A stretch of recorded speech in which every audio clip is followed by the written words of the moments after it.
જય કિસાન દોસ્તો મિત્રો, આજે જસદણ વિછિયાના ગોડલાધાર ગામ મુકામે જે આ ગરીબ અને પછાત સમાજના જે ખેડૂતો છે એ 17 જેટલા વીજ પોલો ગેરબંધારણીય રીતના ગેરકાયદેસર રીતના ભાડેની પોલીસ બોલાવીને આજે ખાનગી વીજ કંપનીઓ છે, જેટકો કંપની છે, એ ખેડૂતોના ખેતરમાં વીજ પોલ નાખવાનું કાર્ય કરી રહી હતી।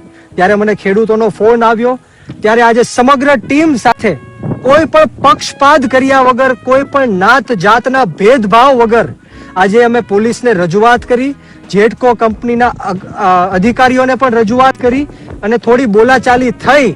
ખેડૂતોની એકતા, કોઈ પણ સમાજ નહીં, કોઈ પણ જ્ઞાતિ નહીં, કોઈ પણ પક્ષવાદ વગર તમામે તમામ ગામના ખેડૂતો અત્યારે એક થઈને જ્યારે મજબૂતાઈથી અવાજ ઉઠાવ્યો ત્યારે તમે જોઈ શકો છો કે તમામે તમામ અધિકારીઓને ખેતર મૂકવું પડ્યું છે, પોલીસ અધિકારીઓને પણ ખેતર મૂકવું પડ્યું છે અને અત્યારે હાલ કામ બંધ રહ્યું છે। ત્યારે હું સમગ્ર ગુજરાતના ખેડૂતોને કહેવા માંગુ છું કે આજ દિન સુધી આપણે નાત જાતના વાડામાં વેચાતા રહ્યા, ધર્મ જ્ઞાતિના વાડામાં વેચાતા રહ્યા, પક્ષપાતમાં વેચાતા રહ્યા, પરંતુ હવે સમય આવી ગયો છે કે ગુજરાતના 54 લાખ ખેડૂતોને એક થવું પડશે।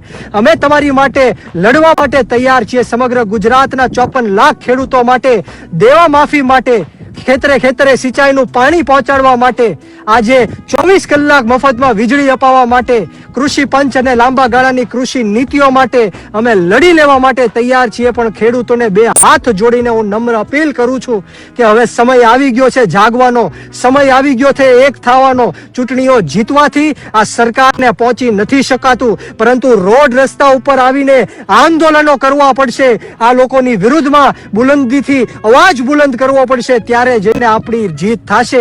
મને વિશ્વાસ છે, મને ખાતરી છે કે આ એક પણ જે વીજ કંપનીઓ છે કોઈ ખેતરમાં થાંભલો નહીં નાખી શકે, પરંતુ માત્ર ને માત્ર આપણા ગુજરાતના ખેડૂતોને એક થવું પડશે। અને હું આ સરકારને પણ કહેવા માંગુ છું અને આ હર્ષ સંઘવીની પોલીસને પણ કહેવા માંગુ છું કે આ ખેતર કોઈના બાપની જાગીર નથી।